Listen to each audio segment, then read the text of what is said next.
how to achieve any goal. हामीले महत्त्वपूर्ण उपलब्धिहरू कसरी प्राप्त गर्न सकिन्छ भन्ने सन्दर्भमा तीनटा कुराहरू यसको लागि पाटाहरू छन्। पहिलो पाटा हो सकारात्मक सोच, पोजिटिभ थट, जसबाट सकारात्मक आयोजनाहरू,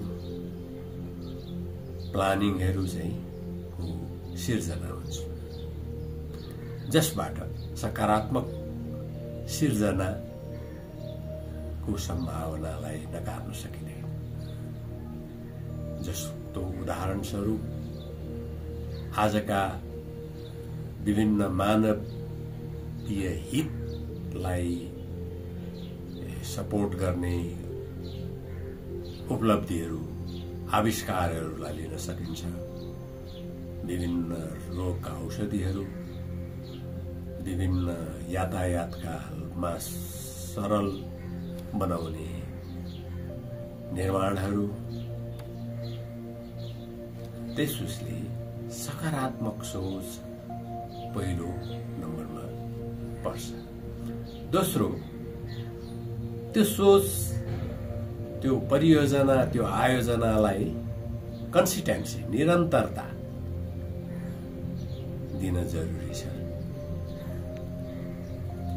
कुनै पनि कार्य सफलताको लागि निरन्तरता अपरिहार्य हुन्छ।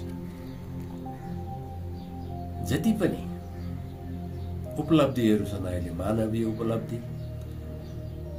मानवीय हितका कुराहरू एकै दिनमा बनेका होइन। त्यसलाई समय लागेर, समय लगाएर त्यो आयोजकले निरन्तर प्रयत्नबाट भएका तथ्यलाई हामी बिर्सन सकिँदैन। अर्को छ करेज, साहस। हरेक कुरामा साहसको जरुरी हुन्छ। म यो गर्छु भनेपछि, जसलाई अर्को सेल्फ कन्फिडेन्ट पनि भनिन्छ, म यसलाई गर्छु भनेर आँटिसकेपछि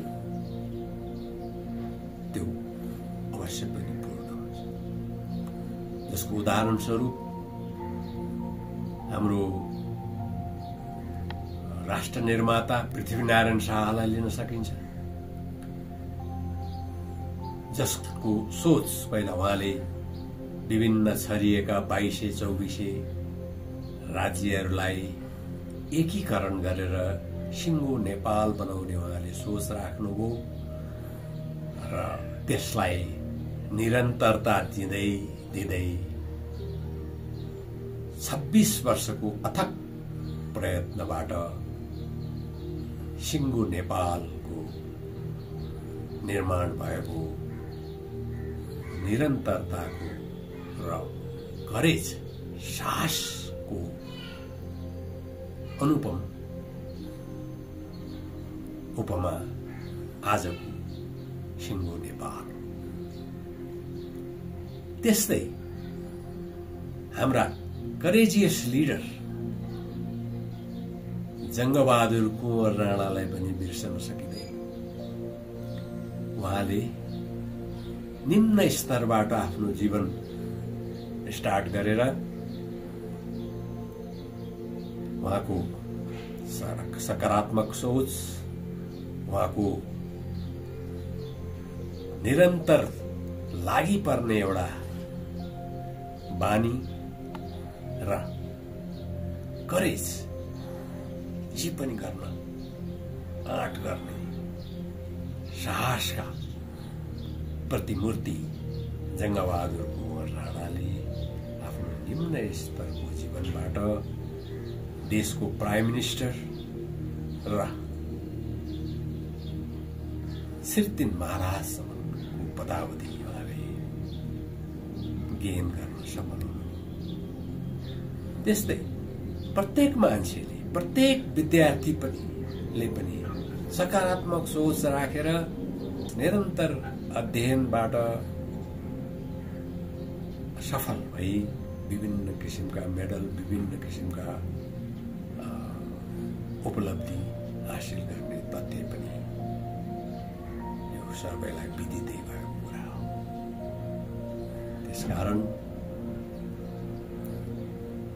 म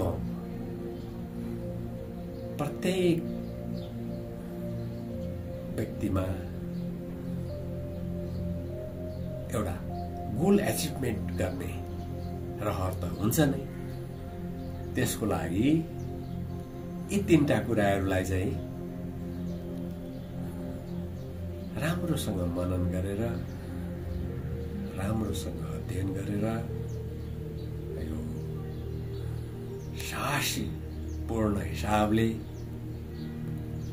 कन्टिन्युटीलाई कायम राखेर कुनै पनि एचिभमेन्ट, नथिङ इज इम्पोसिबल, कुनै पनि असम्भव भन्ने कुरो हुँदैन।